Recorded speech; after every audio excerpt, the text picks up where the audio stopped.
Mzee Nasiri alikuwa mwenye utu na staha mno katika mtaa wake wa Stamili. Licha ya uchochole wake, wakaazi walimfahamu kama tajiri wa tabia na maadili. Ama kwa kweli alikuwa mtu wa watu. Kwa sasa Mzee Nasiri yuko peke yake. Mkewe Bi Maridhia na watoto wake Salama na Bahati ni marehemu. Walishatangulia mbele za haki. Yapata miaka 2 sasa.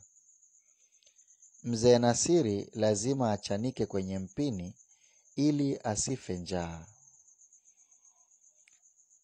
Yeye ni mkulima hodari wa mboga katika shamba la Mzee Kizito Bwanyenye wa Stamili.